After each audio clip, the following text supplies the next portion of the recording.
আপুনি এইটো ক'ব খুজে নেকি যে অশোক শৰ্মা ডাঙৰীয়া ক্ষমতাকেন্দ্ৰিক ৰাজনীতি কৰিছিল 2026ত পুনৰ উদ্ধাৰ হ'বনে আপোনালোকৰ বৰক্ষেত্ৰী সমষ্টি সংখ্যালঘু ৰাইজে কেৱল মাত্ৰ কংগ্ৰেছকে ভোট দিয়ে গৌৰৱবোধ হোৱাটো নিশ্চিত পুনৰ অসমত ভাৰতীয় জনতা পাৰ্টি মিত্ৰজোঁটৰ চৰকাৰ হ'ব দিগন্ত বৰ্মন ডাঙৰীয়াই যোৱা 4.5 বছৰে বৰক্ষেত্ৰীটো সমষ্টিৰ কাৰণে কি কাম কৰিল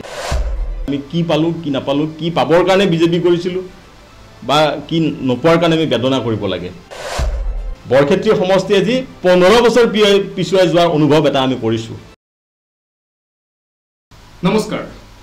অসম 360ৰ বিশেষ অনুষ্ঠান আলোক পথলৈ আপোনালোক সকলোকে স্বাগতম জনাইছোঁ আজি আমাৰ এই অনুষ্ঠানত আমি আমন্ত্ৰণ কৰি আনিছোঁ ভাৰতীয় জনতা পাৰ্টিৰ নলবাৰী জিলা পৰিষদৰ প্ৰাক্তন সভাপতি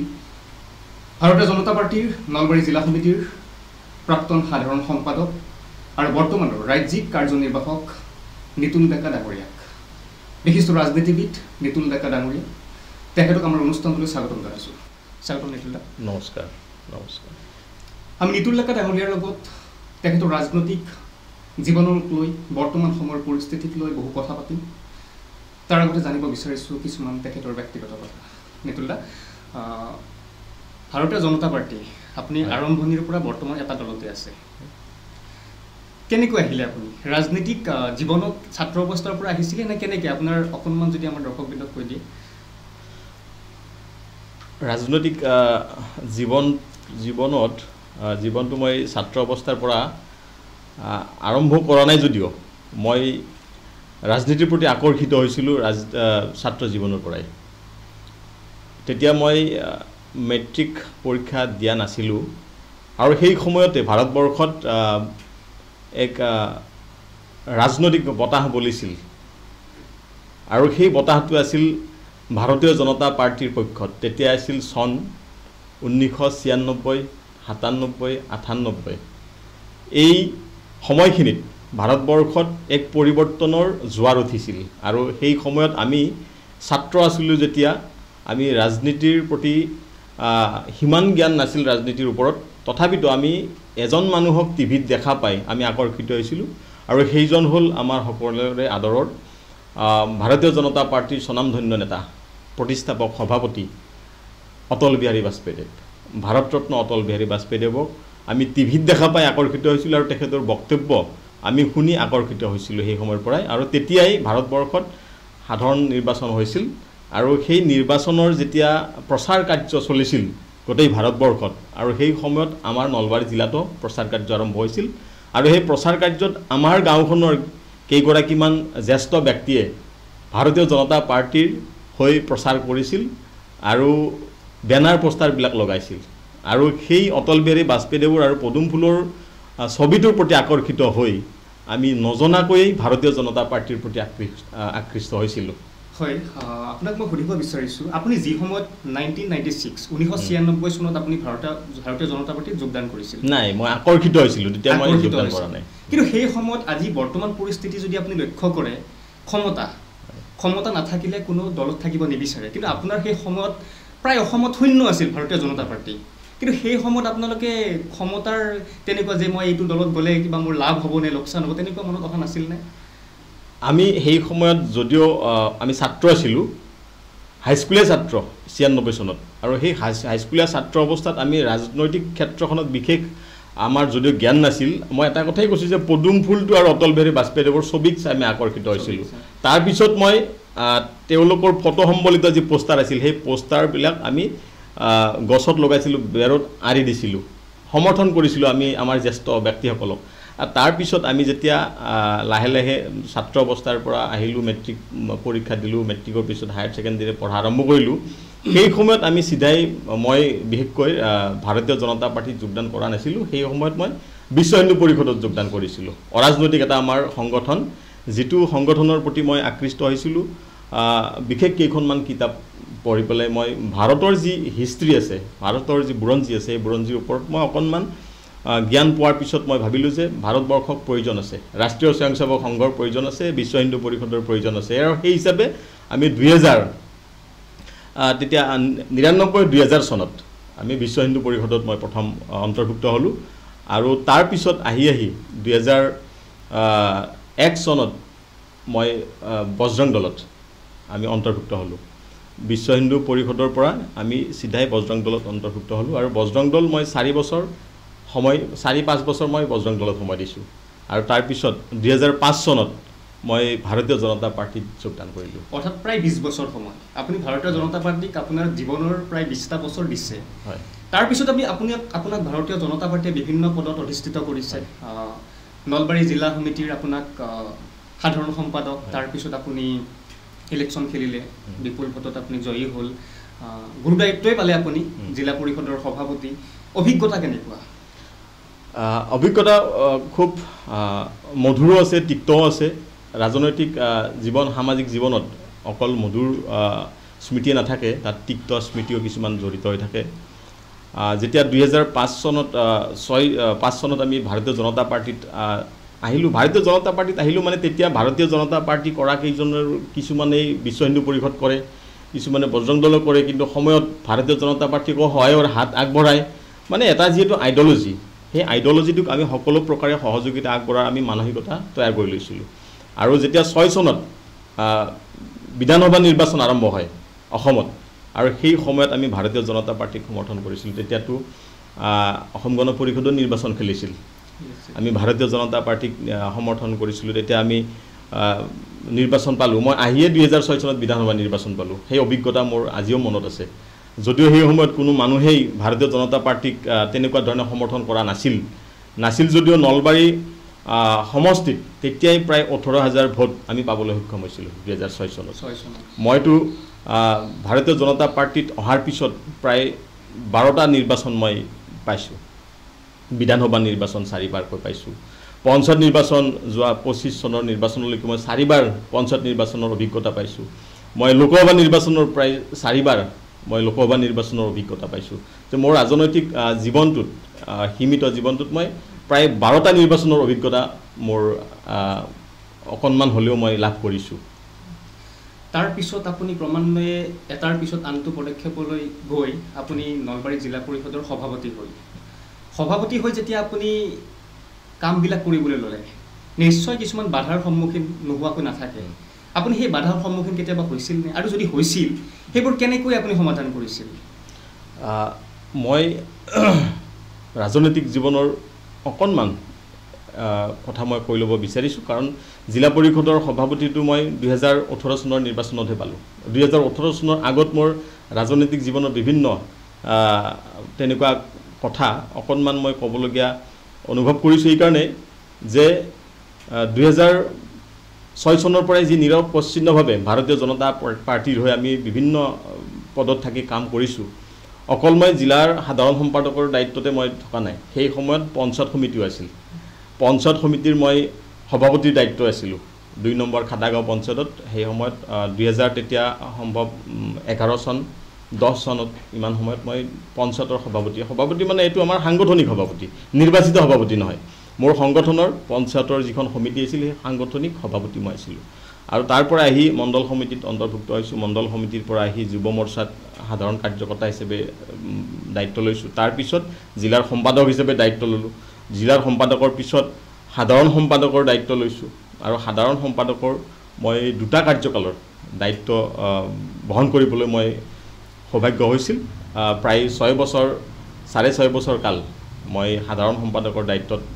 নলবাৰী জিলাখনত দায়িত্ব বহন কৰিছিলোঁ। আৰু সেই সময়ত কিছুমান আমাৰ প্ৰত্যাহ্বান আছিল, ভাৰতীয় জনতা পাৰ্টিৰ প্ৰতি বহুত প্ৰত্যাহ্বান আছিল। যে সেই সময়তো এটা পৰ্যায় আছিল অসম গণ পৰিষদৰে সেই সময়ত সাংগঠনিক ভেটি মজবুত আছিল। তাৰপিছত আহি কংগ্ৰেছৰ সাংগঠনিক ভেটি মজবুত হ'ল।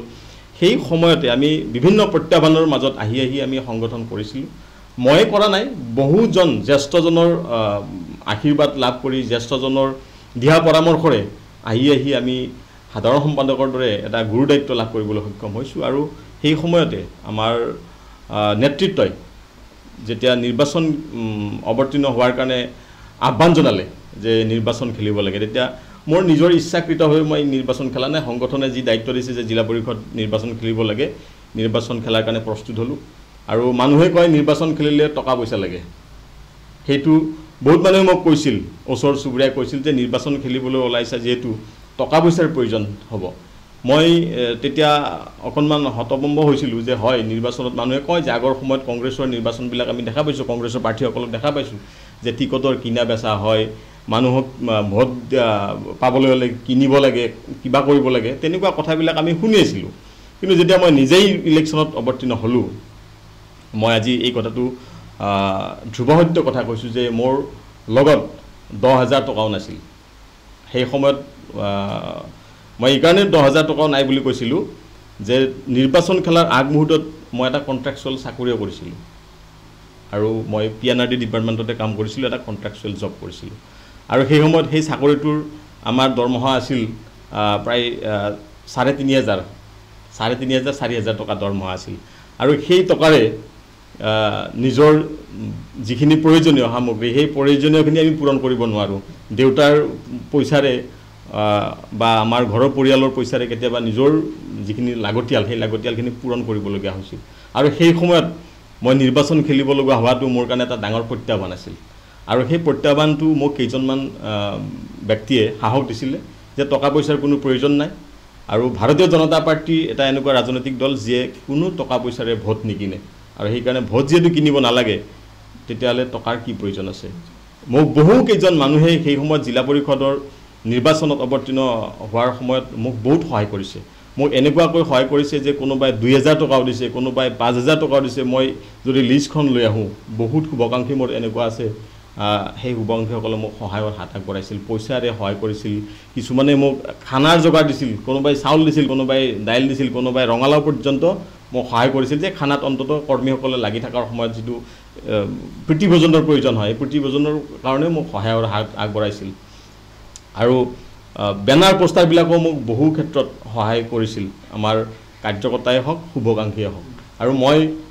দ্বিতীয়বাৰ ইলেকশ্যন খেলিছিলোঁ 18 চনত মই 2013 চনত আগতে এবাৰ মই কাউন্সিলৰ ইলেকশ্যন খেলিছিলোঁ কাউন্সিলৰ ইলেকশ্যন খেলাৰ পিছত সেই সময়ত মই কংগ্ৰেছৰ হাতত পৰাজয় বৰণ কৰিবলগীয়া হৈছিল আৰু 2013 চনৰ পিছতে যিটো পঞ্চায়ত নিৰ্বাচন হ'ল তাত সৌভাগ্যক্ৰমে মোক দলে দায়িত্ব দিলে জিলা পৰিষদৰ নিৰ্বাচনত অৱতীৰ্ণ হ'ব লাগে আৰু সেই নিৰ্বাচনত অৱতীৰ্ণ হৈ মই ভাল ফল দেখুৱাবলৈ সক্ষম হৈছিলোঁ ৰাইজৰ আশীৰ্বাদত আৰু কাৰ্যকৰ্তাসকলৰ কষ্টৰ বিনিময়ত আৰু জ্যেষ্ঠ যি আমাৰ নেতৃত্ব আছে নেতৃত্বৰ আশীৰ্বাদত বা তেওঁলোকৰ দিহা পৰামৰ্শত মই ভাল ফল দেখুৱাবলৈ সক্ষম হৈছিলোঁ যে অসমৰ ভিতৰত মই যিটো জিলা পৰিষদৰ সমষ্টিৰ পৰা নিৰ্বাচন খেলিছিলোঁ খাটা বটাশিলা জিলা পৰিষদ সেই জিলা পৰিষদৰ পৰা মই প্ৰায় 15,000 লিড মাৰ্জিন লৈ মই জয়যুক্ত হ'বলৈ সক্ষম হৈছোঁ সেইটো আটাইতকৈ মোৰ এটা স্মৰণীয় এটা যদি মোৰ জীৱনৰ ঘটনা ৰাজনৈতিক জীৱনৰ মই সেইটোৱে ভাবিম যে মই অসমৰ ভিতৰত আটাইতকৈ বেছি লিড মাৰ্জিন লৈ জয়যুক্ত হোৱা মই এজন সদস্য আছিলোঁ নিশ্চয়কৈ আপুনি 5 বছৰ সময় পালে জিলা পৰিষদৰ সভাপতি ৰূপে বিভিন্ন কাম কৰিছে কেতিয়াবা কাম ৰৈছেও কিন্তু আপুনি কি ভাবে যে নলবাৰীৰ দৰে এখন জিলা য'ত এতিয়াও বহু কাম কৰিবলৈ বাকী আছে আৰু বৰ্তমান চৰকাৰে কৰি আছে আপোনাৰ মনত কেনেকুৱা কি কাম যে এইখিনি কাম মই কৰিব নোৱাৰিলোঁ বা সময়ৰ সুবিধা বা চৰকাৰে তেনে সহায় নকৰিলে বা বিভিন্ন সমস্যা থাকে 5 বছৰত গোটেইখিনি কাম কৰা সম্ভৱ নহয় আপুনি কি ভাবে যে বৰ্তমানো বিজেপিৰ দখলতে আছে নলবাৰী জিলা পৰিষদ আপুনি কি আহ্বান জনাব যে মই এইখিনি কৰিব নোৱাৰিলোঁ বা যিকোনো কাৰণত সেইখিনি বৰ্তমান হোৱাটো উচিত মই আচলতে কৰিব নোৱাৰিলোঁ বুলি মোৰ কোনো তেনেকুৱা অনুতপ্ত নাই কাৰণ মই যেতিয়া জিলা পৰিষদৰ নিৰ্বাচিত হৈছিলোঁ বা মই সভাপতিৰ দায়িত্ব অৰ্পণ কৰিছিল তাৰ আগমুহূৰ্তত অসমত ভাৰতীয় জনতা পাৰ্টিৰ নেতৃত্বত চৰকাৰ গঠন হৈছিল 2016 চনত আৰু 2014 চনত ভাৰতবৰ্ষত মাননীয় নৰেন্দ্ৰ মোদী ডাঙৰীয়াৰ নেতৃত্বত বিজেপিৰ চৰকাৰ NDA চৰকাৰ হৈছিল আৰু সেইকাৰণে আমি অসম নহয় সমগ্ৰ ভাৰতবৰ্ষৰ যি পঞ্চায়ত ব্যৱস্থা আছে এই পঞ্চায়ত ব্যৱস্থাত থকা আমি জনপ্ৰতিনিধিসকলে অতি সকাহ পাইছিলোঁ কি সকাহ পাইছিলোঁ যে কেন্দ্ৰীয় চৰকাৰৰ যি আঁচনি আছিল সেই আঁচনিবিলাক সুন্দৰভাৱে চলি আছিল অসম চৰকাৰৰ যিমানবিলাক অভিলাষী আঁচনি আছিল সেই আঁচনিবিলাক চলি আছিল আৰু তাৰ মাজত আমি পঞ্চায়তী ৰাজ ব্যৱস্থায়ো যিখিনি আমাৰ অভাৱ অভিযোগ আছিল গ্ৰামাঞ্চলত সেই অভাৱ অভিযোগবিলাক পাৰ্যমানে আমি পূৰণ কৰাৰ কাৰণে চেষ্টা কৰিছিলোঁ আৰু মই ভাবোঁ যে মোৰ তেনেকুৱা কোনো এনেকুৱা এটা মানে মনত দ্বিধাবোধ নাই বা ক্ষোভ নাই যে মই কৰিব নোৱাৰিলোঁ মই যিখিনি কৰিছোঁ মই ভাবোঁ যে মোৰ সাধ্য অনুযায়ী মই যিমানখিনি ভাবিছিলোঁ মই সিমানখিনি কৰিছোঁ আৰু যিমানখিনি মানুহৰ প্ৰয়োজন আছিল আমাৰ পৰা পঞ্চায়তী ৰাজ ব্যৱস্থাৰ পৰা হয়তো 5টা বছৰত সিমানখিনি ৰাইজৰ অনুভৱখিনি পূৰণ নহ'ল এতিয়া আমি প্ৰতিনিধি হিচাপে আমি যিমানখিনি আমাৰ খাদ্য সেই খাদ্যখিনি আমি নকৰাকৈ এৰি অহা নাই আমি খাদ্যখিনি পূৰণ বিচাৰিছে যে 5 বছৰত অৰ্থাৎ বোধহয় নলবাৰী জিলা পৰিষদ প্ৰথমবাৰৰ বাবে আপোনাৰ নেতৃত্বত অৰ্থাৎ আপুনি যেতিয়া খেলিছিলে তেতিয়া প্ৰথমবাৰৰ বাবে বিজেপিৰ দখলত আহিছিল হয় অৰ্থাৎ আপুনি নিজকে এজন সফল সভাপতি ৰূপে মই নকওঁ সফল মই নিজেই চাৰ্টিফিকেটখন ল'লে অলপ বেয়া দেখি কিন্তু ৰাইজে ক'ব আমাৰ নেতৃত্বই ক'ব যে আমাৰ সফলতাখিনি কিমানখিনি হৈছে আৰু মই অনুভৱ কৰিছোঁ যে মই আপুনি যদি মোক সোধে যে আপুনি সন্তুষ্টি নে অসন্তুষ্ট মই ক'ম যে মই 5টা বছৰত মই সম্পূৰ্ণ সন্তুষ্টি সহকাৰে মই কাৰ্যনিৰ্বাহ কৰিছোঁ মোৰ অসন্তুষ্ট ক'তো নাই কাৰণ যিখিনি আমাৰ ধনৰ আবণ্টন হয় সেই ধনখিনি সম্পূৰ্ণ আমি খৰচ কৰিবলৈ সক্ষম হৈছিলোঁ আৰু সেই ধনেৰে যিমানখিনি আমাৰ অভাৱ আছিল ৰাইজৰ অভাৱটো যথেষ্ট থাকে কাৰণ যোৱা 50টা বছৰে এটা ৰাজনৈতিক দলে যি লুণ্ঠন কৰিলে অসম তথা ভাৰতবৰ্ষক আৰু সেইখিনি অভাৱ পূৰণ কৰাওঁতে 5টা বছৰ যথেষ্ট নহয় পঞ্চায়তী ৰাজ ব্যৱস্থাত কাৰণ আমি এটা কথাতে সন্তুষ্ট হৈছোঁ যে আমি এটা অংগীকাৰ কৰি পঞ্চায়ত নিৰ্বাচন অৱতীৰ্ণ হৈছোঁ যে দুৰ্নীতি ভ্ৰষ্টাচাৰ আমি নিৰ্মূল কৰিব লাগে আৰু মই মোৰ কাৰ্যকালত মোৰ নিজৰ হাতেৰে মই এটাও দুৰ্নীতি কৰা নাই বুলি মই নিজেই সন্তুষ্ট হৈছোঁ এতিয়া অসমত গৌৰৱ গগৈ নেতৃত্ব লোৱাৰ পৰা কংগ্ৰেছ শক্তিশালী হৈছে বুলি একাংশই ক'ব খোজে আপুনি বিৰোধী ৰাজনীতিক যিটো শক্তি আছে অৰ্থাৎ কংগ্ৰেছ মূল বিৰোধী দল অসমত কংগ্ৰেছ বুলিয়ে ক'ব লাগিব আপুনি কংগ্ৰেছে আপোনালোকৰ যিখিনি কাম কৰে বিৰোধী শক্তিক আপুনি কি সমালোচনা কৰিব অৰ্থাৎ তেওঁলোকে গঠনমূলক সমালোচনা কৰে নে আপোনালোকৰ বিজেপি কৰি থকা কামখিনিত বাধা দিবলৈ চেষ্টা কৰে বুলি আপুনি ভাবে এতিয়া আমাৰ যদি অসমৰ এটা দুৰ্ভাগ্য বুলি কওঁ যে ৰাজনৈতিক ক্ষেত্ৰখনত আৰু গণতন্ত্ৰ ব্যৱস্থাত শক্তিশালী বিৰোধীৰ প্ৰয়োজন আছে সেইটো আমি অনুভৱ কৰোঁ আমি ভাৰতীয় জনতা পাৰ্টি বাৰে বাৰে কৈ আহিছোঁ আৰু আমাৰ ভাৰতীয় জনতা পাৰ্টিয়ে যেতিয়া বিৰোধীৰ ভূমিকাত আছিল বিৰোধীৰ আসনত বহিছিল তেতিয়া শক্তিশালীভাৱে বিৰোধীৰ যিটো দায়িত্ব সেই দায়িত্ব পালন কৰিবলৈ সক্ষম হৈছিল আৰু আজিৰ দুৰ্ভাগ্য যে ভাৰতবৰ্ষত বিৰোধী নাই আৰু অসমতো বিৰোধী নাই আজি গৌৰৱ গগৈৰ যিটো নাম এই গৌৰৱ গগৈৰ কথাটো ভাৰতীয় জনতা পাৰ্টিয়ে আমি এইকাৰণে এই কথাটো নকওঁ যে গৌৰৱ গগৈ বিৰোধী বুলি আমি কেতিয়াও ভাবা নাই আৰু ভৱিষ্যতেও আমি ভাবাৰ কোনো প্ৰয়োজন অনুভৱ কৰা নাই কাৰণ বিৰোধী হ'লে বিৰোধীৰ যিটো ভূমিকা অসমত ল'ব লাগে সেই বিৰোধীৰ ভূমিকা তেওঁলোকে ল'ব পৰা নাই বিৰোধীৰ ভূমিকা এইটোৱে নেকি আমি তেওঁলোকক সুধিব বিচাৰিছোঁ যে এটা অভিলাষী আঁচনি ৰাইজৰ লাভাৰ্থে অসম চৰকাৰে লৈছে সেই আঁচনিটোক তেওঁলোকে বিৰোধ কৰিব লাগে এইটোৱেতো বিৰোধীৰ ভূমিকা নহয় আজি বিৰোধী বুলি যিসকলে নিজকে কয় গৌৰৱ গগৈ কয় মই শক্তিশালী বিৰোধী কোনোবা অখিল গগৈ কয় মই শক্তিশালী বিৰোধী কিন্তু তেওঁলোকে বিৰোধীৰ ভূমিকা কি পালন কৰিছে আমি মই অনুভৱ কৰিছোঁ যে আজি চাব মহিলাসকলক স্বাৱলম্বী কৰাৰ কাৰণে অসম চৰকাৰে এখন অভিলাষী আঁচনি প্ৰস্তুত কৰিছে মহিলাসকলক স্বাৱলম্বী কৰাৰ কাৰণে প্ৰয়োজন আছে অৰ্থনৈতিকভাৱে তেওঁলোকক সুৰক্ষিত কৰিব লাগিব অৰ্থনৈতিকভাৱে তেওঁলোক আগুৱাই নিব লাগিব আৰু সেই ক্ষেত্ৰত অসম চৰকাৰে এটা আঁচনি প্ৰস্তুত কৰিছে যে অৰুণোদয় আঁচনি আৰু এই অৰুণোদয় আঁচনিটো প্ৰস্তুত কৰাৰ পিছত একাংশ যিসকলে নিজকে বিৰোধী বুলি কয় সেইসকলে অৰুণোদয় আঁচনিক বিৰোধ কৰিছে যে অৰুণোদয় আঁচনিৰ জৰিয়তে কোনো লাভ হোৱা নাই কেৱল মাত্ৰ ভোটৰ স্বাৰ্থত বিজেপিয়ে অৰুণোদয় আঁচনি প্ৰস্তুত কৰিছে এইটো এজন সঁচা অৰ্থত যি বিৰোধী হয় বিৰোধী পাৰ্টি হয় তেওঁলোকে এই কথাটো ক'ব নালাগিছিল ক'ব লাগিছিল এইটো যে অৰুণোদয় আঁচনি দিছে ভাল পাইছোঁ যে অৰুণোদয় আঁচনি 850 টকা নহয় 1500 টকা দিয়ক 2000 টকা দিয়ক যদি মহিলাসকলৰ হৈ সেই কথাটো ক'লেহেঁতেন তেতিয়াহ'লে আমি ভাবিলোহেঁতেন তেখেতসকলে সঁচা অৰ্থত বিৰোধীৰ ভূমিকা পালন কৰিছে সঁচা অৰ্থত মহিলাসকলৰ কাৰণে মাত মাতিছে কিন্তু অখিল গগৈয়ে অৰুণোদয় আঁচনিৰ বিৰোধ কৰে গৌৰৱ গগৈয়ে অৰুণোদয় আঁচনিৰ বিৰোধ কৰে গৌৰৱ গগৈয়ে মহিলাসকলক ঋণৰ পৰা মুক্ত কৰাৰ কাৰণে ডক্টৰ হিমন্ত বিশ্ব শৰ্মা ডাঙৰীয়াই যি ব্যৱস্থা লৈছে তাৰ বিৰোধ কৰিছে মহিলা উদ্যমিতা আঁচনিৰ কাৰণে 10,000 টকাকৈ মহিলাসকলক দিব তাত বিৰোধ কৰিছে এইটোতো বিৰোধীৰ ভূমিকা হ'ব নোৱাৰে কেতিয়াও 10,000 টকাকৈ আমাৰ চৰকাৰে দিছে তেওঁলোকে ক'ব লাগিছিল 10,000 নহয় 15,000 টকা দিয়ক সেইটোৱে বিৰোধীৰ ভূমিকা হ'ব লাগে নিশ্চয়কৈ আপোনাৰ কাৰ্যকালত অৰ্থাৎ আপুনি কাৰ্যকাল আপোনাৰ 18ৰ পৰা আপোনাৰ কিমানলৈকে চলিছিল আমাৰ অৰ্থাৎ 5 বছৰ এই 5 বছৰত আপুনি হয় 5 বছৰত নলবাৰী সমষ্টিত আপুনি দুজন বিধায়কৰ সান্নিধ্য লাভ কৰিছে এজন অশোক শৰ্মা ডাঙৰীয়া আপোনাৰ একালৰ সতীৰ্থ বৰ্তমান তেখেত কংগ্ৰেছ দলত যোগদান কৰিছে আৰু বৰ্তমান নলবাৰীৰ বিধায়ক তথা অসম চৰকাৰৰ মন্ত্ৰী জয়ন্ত মল্ল বৰুৱা ডাঙৰীয়া আপুনি কোনজনক ক্ৰেডিট দিব যে প্ৰথম অৱস্থাত কাম কৰিব বেছি সুবিধা হৈছিল নে জয়ন্ত মল্ল বৰুৱা ডাঙৰীয়া যেতিয়া বিধায়ক ৰূপে আহিল তেতিয়া আপুনি বেছি কাম কৰিবলৈ সুবিধা পালে ইয়াত সুবিধাৰ কথাটো এনেকুৱা যে যেতিয়া দুয়োগৰাকী নেতাই ভাৰতীয় জনতা পাৰ্টিত আছিল তেতিয়া মই জিলা পৰিষদৰ দায়িত্ব লৈছোঁ অকল অশোক শৰ্মাই নাছিলে অশোক শৰ্মা আমাৰ নলবাৰী সমষ্টিৰ সেই সময়ত বিধায়ক আছিল মাননীয় চন্দ্ৰমোহন পাটোৱাৰীদেৱ ধৰ্মপুৰ সমষ্টিৰ বিধায়ক আছিল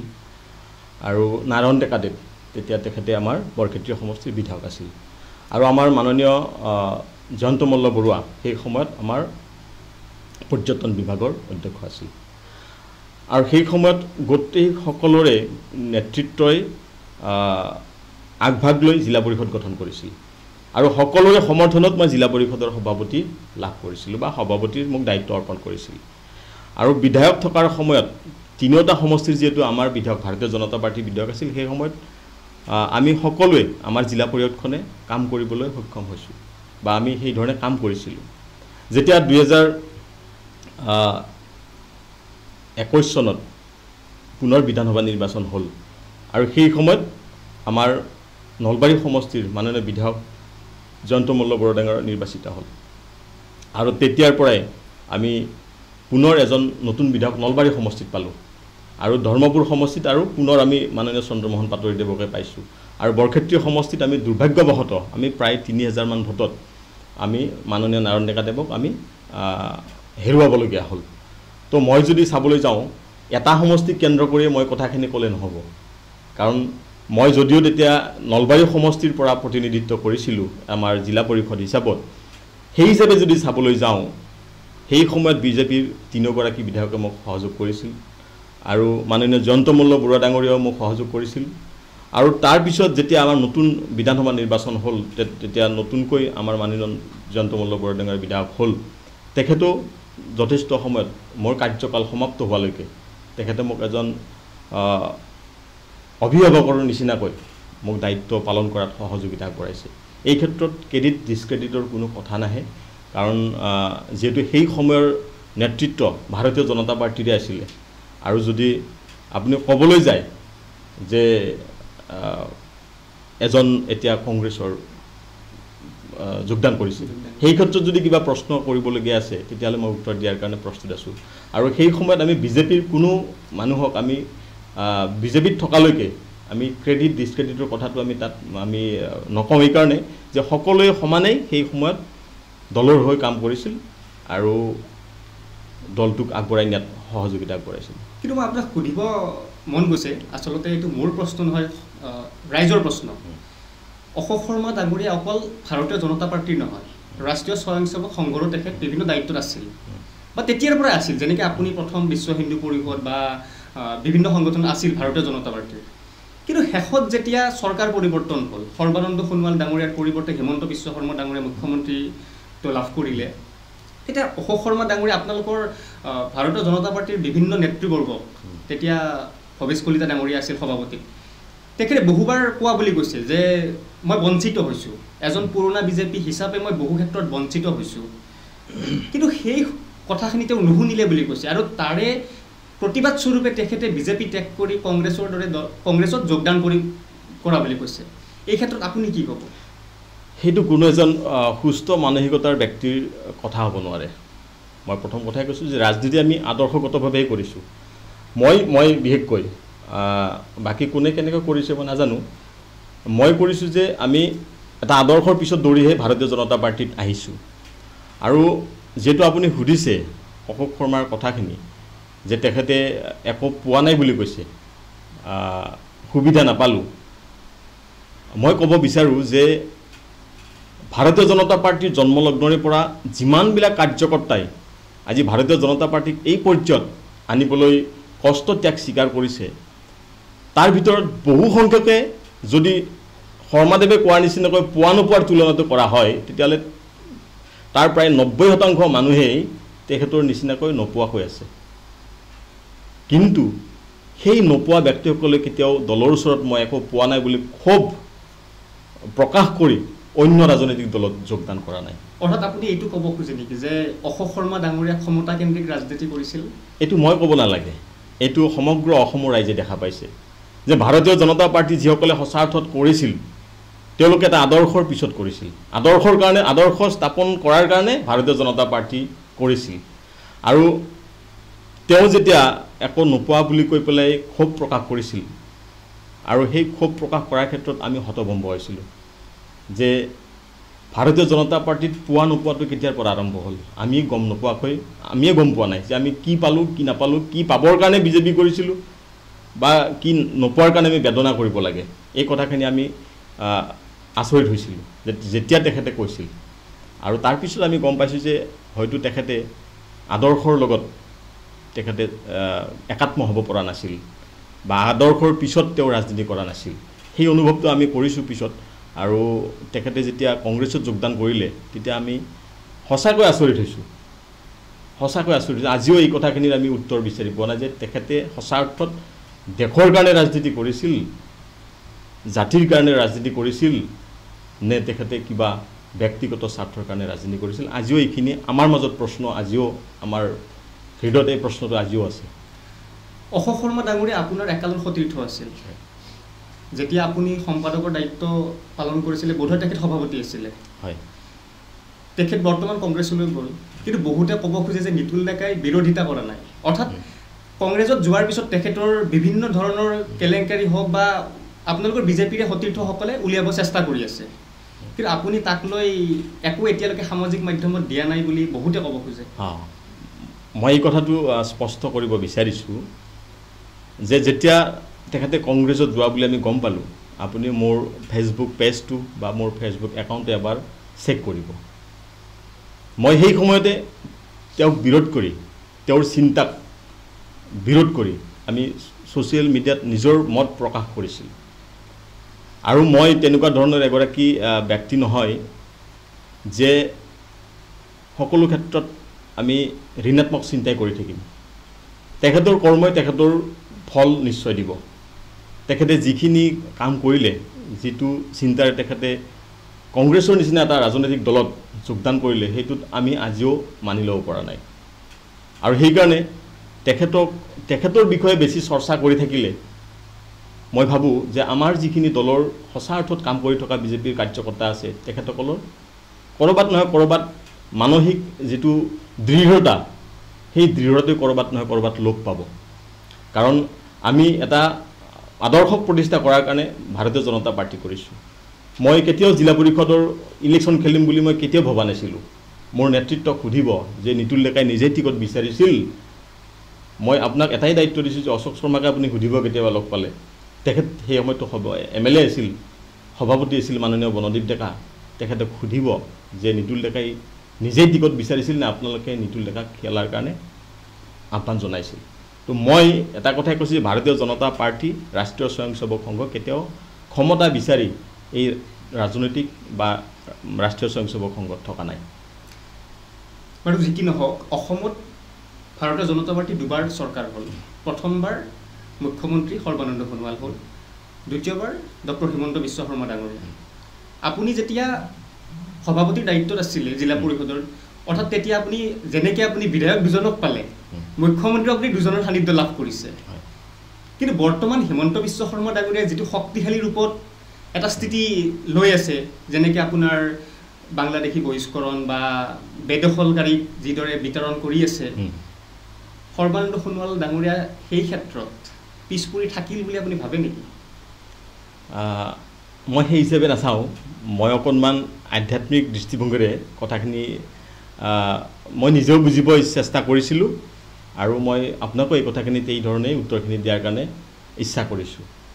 যে আমি যদি চাবলৈ যাওঁ সৰ্বানন্দ সোণোৱাল ডাঙৰীয়া আৰু বৰ্তমানৰ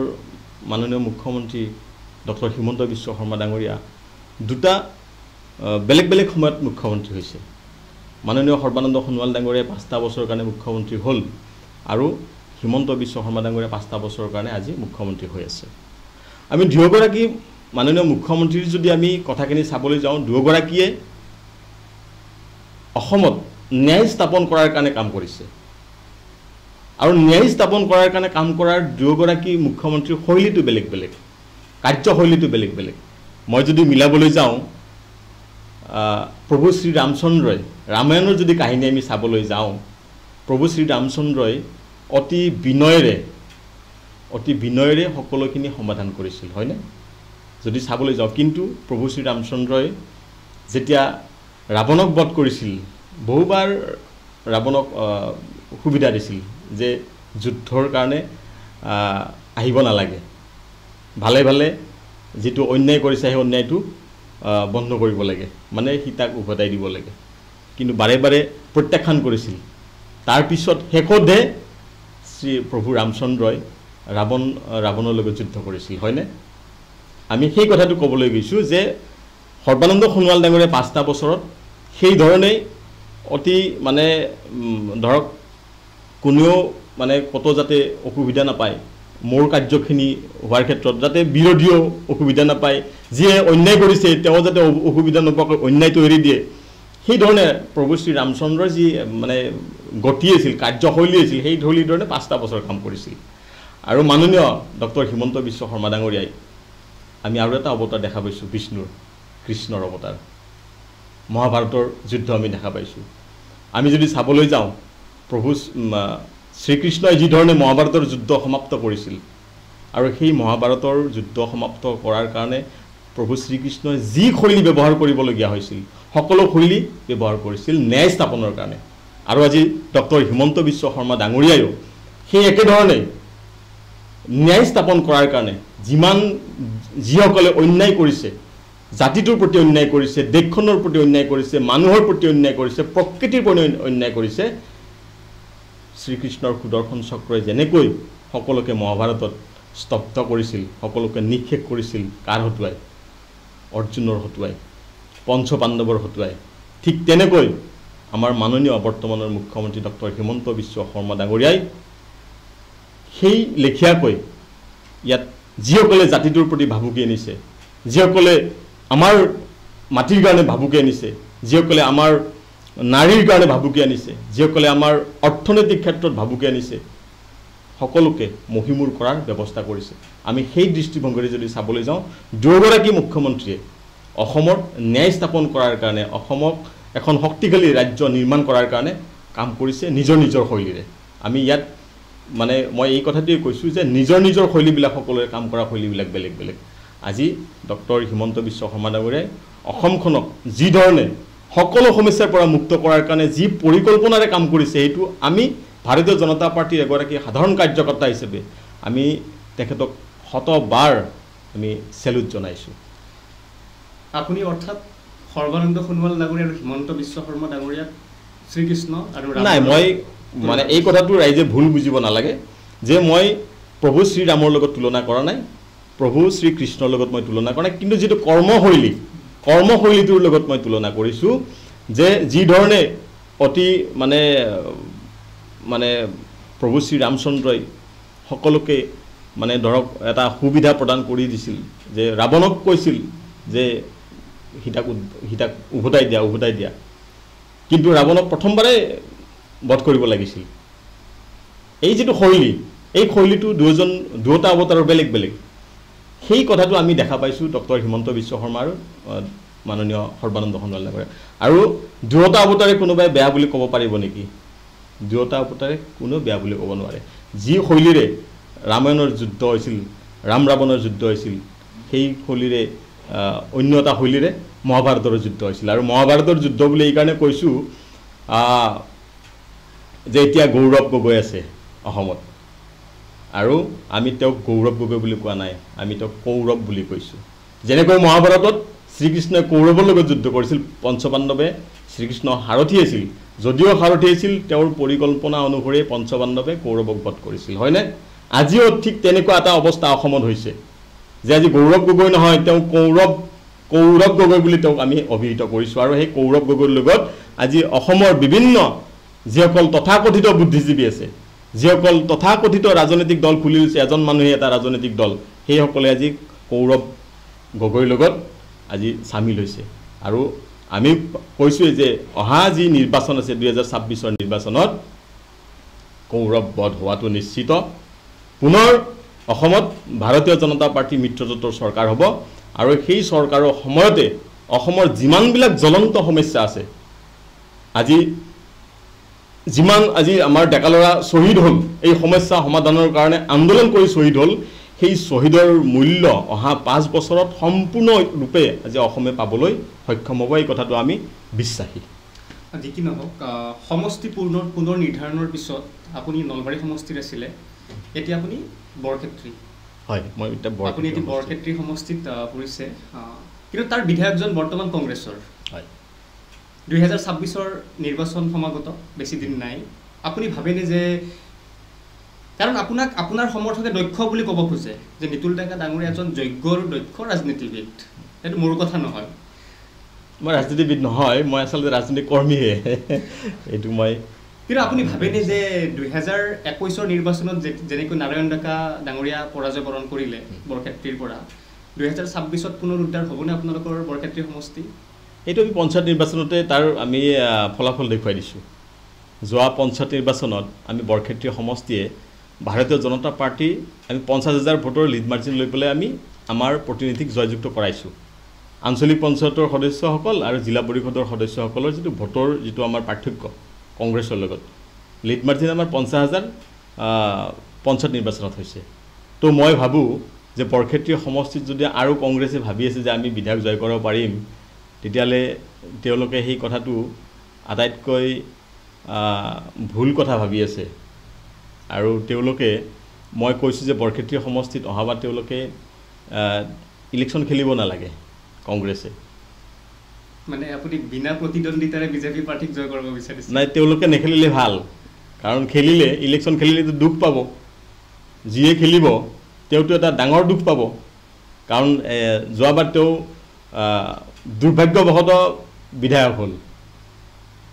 মানে তাত আমাৰ ভোটাৰৰ যিটো আমাৰ সমীকৰণ আমাৰ তাত প্ৰায় 70% আমাৰ সেই সময়ত সংখ্যালঘু ৰাইজ আছিলে কিন্তু সংখ্যালঘু ৰাইজ থাকিলেও মই এই কথাটো নকওঁ যে সংখ্যালঘু ৰাইজে কংগ্ৰেছকে ভোট দিয়ে বৰক্ষেত্ৰী সমষ্টিত সংখ্যালঘু ৰাইজে 2016 চনত মাননীয় নাৰায়ণ ডেকা দেৱক বিপুল সংখ্যক ভোট দিছে 2021 চনতো তেখেতক ভোট দিছে কিন্তু কংগ্ৰেছে বাৰে বাৰে এটা কথাই কৈ আছে যে সংখ্যালঘু ৰাইজে কেৱল মাত্ৰ কংগ্ৰেছকে ভোট দিয়ে মই কৈছোঁ কংগ্ৰেছক সংখ্যালঘু ৰাইজে 2026 চনত ভোট নিদিয়ে কাৰণ সংখ্যালঘু ৰাইজক যদি আটাইতকৈ প্ৰতাৰণা কৰিছে কোনোবা ৰাজনৈতিক দলে সেইটোৱে হ'ল কংগ্ৰেছ যোৱা স্বাধীনতাৰ আজি প্ৰায় কিমান বছৰ হ'ল আমি 79 বছৰ আমি স্বাধীনতা দিৱস পালন কৰিলোঁ প্ৰায় 70-75টা বছৰ কংগ্ৰেছে কেৱল মাত্ৰ ভাৰতবৰ্ষত মুছলমানসকলকে প্ৰতাৰণা কৰিলে অসমতো মুছলমানসকলকে প্ৰতাৰণা কৰিলে অসমত মই বাকী কথা ক'বলৈ নাযাওঁ 15টা বছৰ প্ৰয়াত তৰুণ গগৈদেৱৰ নেতৃত্বত চৰকাৰ আছিল সেই সময়ত কংগ্ৰেছে সংখ্যালঘুক যদি ভাল পাইছিল সংখ্যালঘুৰ প্ৰতি যদি তেওঁলোকৰ দায়বদ্ধতাটো আছিল 15 বছৰত সংখ্যালঘু ৰাইজৰ সকলো সমস্যা সমাধান কৰিবলৈ এটা যথেষ্ট সময় পাইছিল কিন্তু সেই সময়তো কংগ্ৰেছে সংখ্যালঘু ৰাইজৰ কাৰণে কোনো চিন্তা নকৰিলে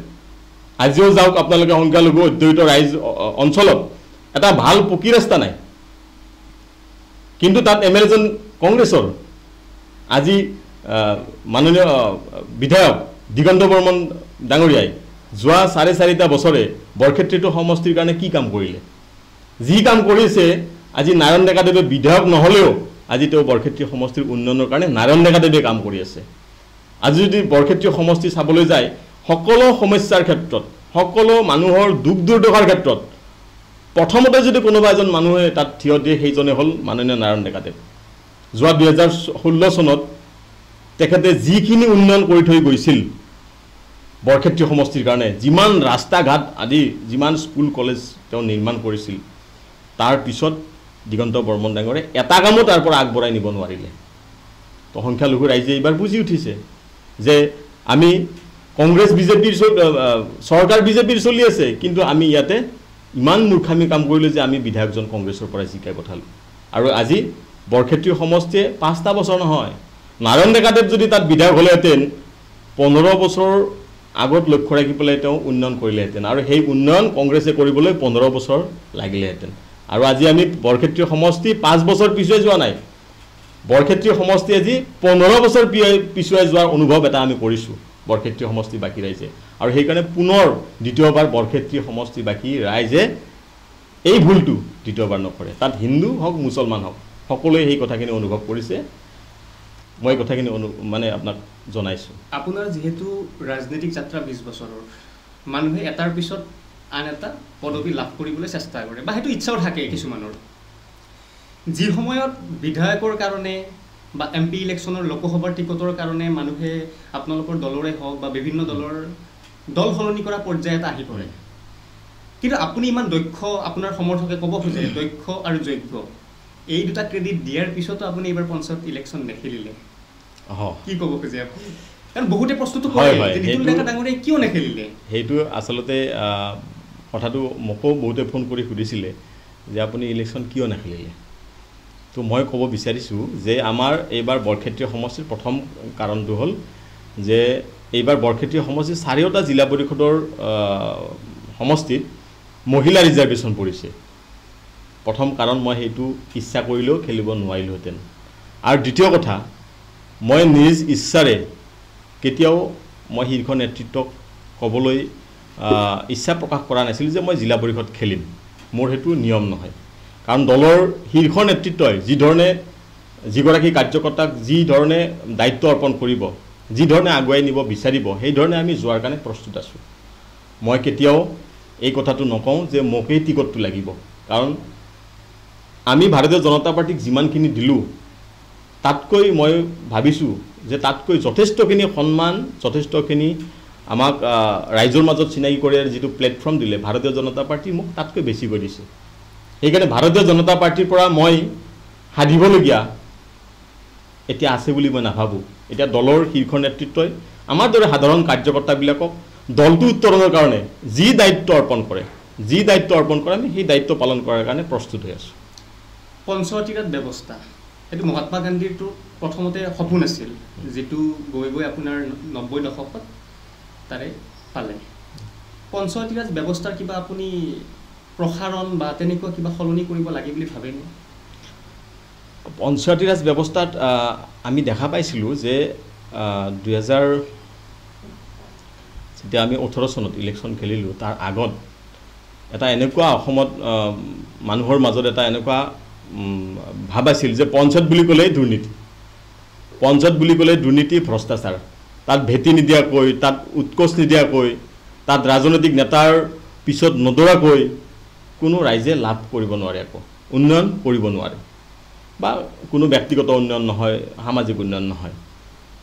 এইটো এটা কথা আছিল সেইটো হয়ও আগৰ সময়ত এটা যদি চৰকাৰী ঘৰ পাবলৈ হয় কংগ্ৰেছৰ দিনত তেতিয়া 5,000 10,000 15,000 টকা ভেটি দিবলগীয়া অৱস্থা এইখন অসমত আছিল আৰু আমি তাৰ বলি হৈছিলোঁ অসমৰ ৰাইজ আৰু যোৱা পঞ্চায়ত নিৰ্বাচনত ভাৰতীয় জনতা পাৰ্টি এটা আমাক লক্ষ্য দিছিল বা এটা আমাক দিছিল শ্লোগান দিছিল যে দুৰ্নীতি আৰু ভ্ৰষ্টাচাৰ নিৰ্মূল কৰি সমাজৰ বিকাশ কৰাৰ কাৰণে পঞ্চায়তীৰাজ ব্যৱস্থাত আমি আহিব লাগে আৰু যোৱা 5টা বছৰে মই পঞ্চায়তীৰাজ ব্যৱস্থাৰ এখন জিলাৰ এখন উচ্চ আসনত থকাৰ পিছত মই এই কথাটো অনুভৱ কৰিছোঁ যে কংগ্ৰেছৰ যি দুৰ্নীতি আৰু ভ্ৰষ্টাচাৰ আছিল সেই দুৰ্নীতি আৰু ভ্ৰষ্টাচাৰ যোৱা 5টা বছৰত আমাৰ কোনো নিউজে বা কোনো সংবাদ মাধ্যমে বিশেষকৈ প্ৰচাৰ কৰিব নোৱাৰিলে এই কাৰণেই যে কোনো পঞ্চায়ত প্ৰতিনিধি কোনো আঞ্চলিক পঞ্চায়তৰ প্ৰতিনিধি কোনো জিলা পৰিষদৰ প্ৰতিনিধিৰ এগেইনষ্টত তেনেকুৱা ধৰণৰ যুক্তিসংগত তথ্য প্ৰমাণ থকা কোনো দুৰ্নীতিৰ অভিযোগ নাই যোৱা 5টা বছৰ দুৰ্নীতিৰ অভিযোগ আহিছে কোনে অভিযোগ দিছে কংগ্ৰেছে দিছে কংগ্ৰেছৰ অভিযোগবিলাক হ'ল ৰাজনৈতিক অভিযোগ, তাত কোনো সত্যতা নাই। আজি তেনেকুৱা ধৰণৰ অভিযোগ আমাৰ 2-4জন আমাৰ জনপ্ৰতিনিধিৰ ওপৰত নথকা নহয়। কিন্তু সেই অভিযোগৰ যদি যুক্তিযুক্ততা চাবলৈ যাওঁ, তেতিয়াহ'লে যিসকলে অভিযোগ কৰিছে সেইসকলে হয়তো ৰাইজৰ ওচৰত ক্ষমা বিচাৰিব লাগিব, আৰু যদি আমি আইনগতভাৱে ব্যৱস্থা লওঁ তেতিয়াহ'লে আইনৰ ওচৰত তেওঁলোক দণ্ডনীয় হ'ব। আমি যিহেতু সমাজত চলা মানুহ, ৰাজনৈতিক কৰ্মীৰ কোনো স্থায়ী শত্ৰুও নাই, কোনো স্থায়ী মিত্ৰও নাই। মোৰ এগেইনষ্টত 2-এটা অভিযোগ আহিছিল, কিন্তু মই যুক্তি সহকাৰে অভিযোগ অনাৰ পিছতে মই যুক্তি সহকাৰে মানে সংবাদ মাধ্যমৰ সন্মুখত প্ৰকাশ কৰিছিলোঁ। মোৰ সকলো কথা তথ্য সহকাৰে মই প্ৰকাশ কৰিছিলোঁ যে এইটো কেৱল মাত্ৰ এটা অভিসন্ধিমূলক এটা অভিযোগ আছিল কংগ্ৰেছৰ তৰফৰ পৰা, আৰু সেই ক্ষেত্ৰত মই আইনী ব্যৱস্থা ল'ম বুলি মই ভাবি আছোঁ। আৰু যদি মোক শীৰ্ষ নেতৃত্বই তাৰ অনুমতি দিয়ে যে যি অভিযোগ আনিছিল সেই অভিযোগৰ এগেইনষ্টত যদি মোক আইনী ব্যৱস্থা ল'বলৈ মোক অনুমতি প্ৰদান কৰে, মই আইনী ব্যৱস্থা লোৱাৰ কাৰণে প্ৰস্তুত। বৰ্তমান ভাৰতবৰ্ষৰ স্বাধীনতাৰ পিছৰ পৰা অসমত প্ৰথম মুখ্যমন্ত্ৰী আছিল গোপীনাথ বৰদলৈ ডাঙৰীয়া। তেতিয়াৰ পৰা কংগ্ৰেছৰ ভালেকেইগৰাকী মুখ্যমন্ত্ৰীয়ে দায়িত্বভাৰ গ্ৰহণ কৰিছে। আপুনি গোটেইকেইগৰাকী মুখ্যমন্ত্ৰীকে বেয়া বুলি ক'বনে, কাৰোবাক আপুনি ভাল বুলি ক'ব খোজে? নাই, আমি এইটো বেয়া বুলি কোৱাৰ কোনো কথা নাই। আমিতো ঋণাত্মক কথাৰে আমি ৰাজনীতি কৰাই নাই। আমি কেৱল যুক্তিযুক্ততাৰে আমি ৰাজনীতি কৰিছোঁ যে কংগ্ৰেছৰ মুখ্যমন্ত্ৰীবিলাক ব্যক্তিগতভাৱে, মই যদি ক'বলৈ যাওঁ, ব্যক্তিগতভাৱে কোনো বেয়া নহয়। মই নিতুল ডেকা, মই ব্যক্তিগতভাৱে ভাল নে বেয়া মোৰ ওচৰৰ মানুহজনে জানে। ব্যক্তিগত কথাটো সম্পূৰ্ণ বেলেগ। কিন্তু এটা যিহেতু ৰাজনৈতিক দলৰ পৰা তেওঁলোক গৈ মুখ্যমন্ত্ৰী হৈছে, এই ক্ষেত্ৰত মুখ্যমন্ত্ৰীসকলক, কংগ্ৰেছৰ মুখ্যমন্ত্ৰীসকলক সমালোচনা কৰাৰ বহুত স্থল আছে। আৰু মই সেই কথাৰে ক'ব বিচাৰিছোঁ যে কংগ্ৰেছৰ নেতৃত্বত আজি ভাৰতবৰ্ষত যি অন্যায় হ'ল, জৱাহৰলাল নেহৰু ডাঙৰীয়াৰ পৰা মনমোহন সিং ডাঙৰীয়ালৈকে ভাৰতবৰ্ষখনক যি অন্যায় কৰিলে মানে বিভিন্ন ক্ষেত্ৰত, আৰু অসমত আপুনি কোৱাৰ নিচিনাকৈ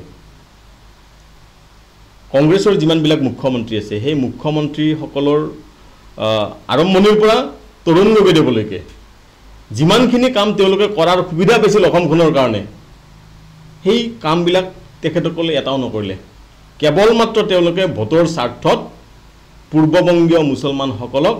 অসমত আনি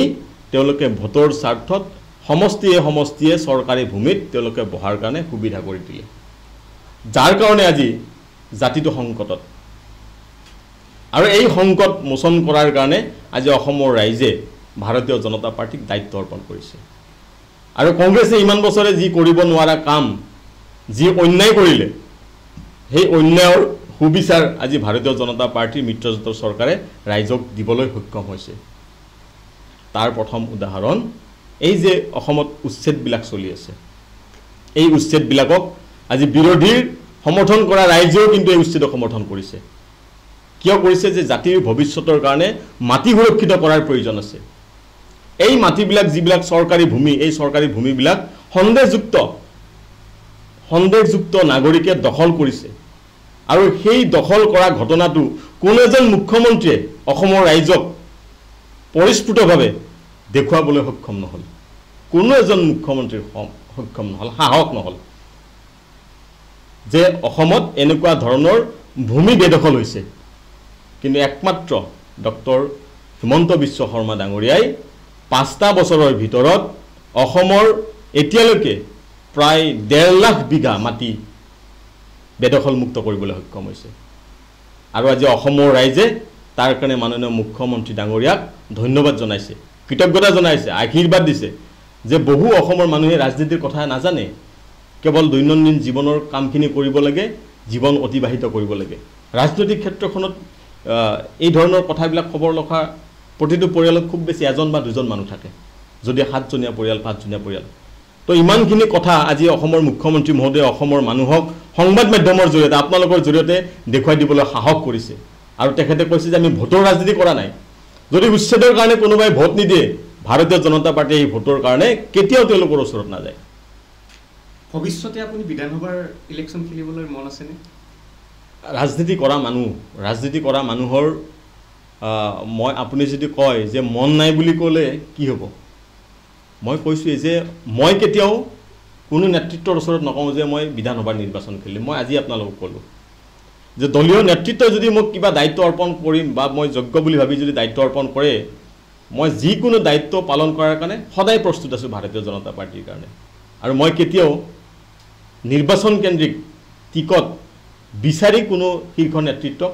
মই আমনিও নকৰোঁ আৰু মই সেই কথাটো আমাৰ দলৰ শীৰ্ষ নেতৃত্বও কৈছে যে শীৰ্ষ নেতৃত্বই যি ধৰণে আমাৰ দলীয় কাৰ্যকৰ্তাক দায়িত্ব অৰ্পণ কৰিব সেই ধৰণে আমাৰ কাৰ্যকৰ্তাসকল চলিব লাগে আৰু সেই আদৰ্শ সেই নীতিত আমি সদায় চলাৰ কাৰণে অংগীকাৰবদ্ধ হৈ আছোঁ প্ৰিয় দৰ্শকবৃন্দ নিতুল ডেকা ডাঙৰীয়াৰ লগত আমি বহুখিনি কথা পাতিলোঁ বহু কথা ৰৈ গ'ল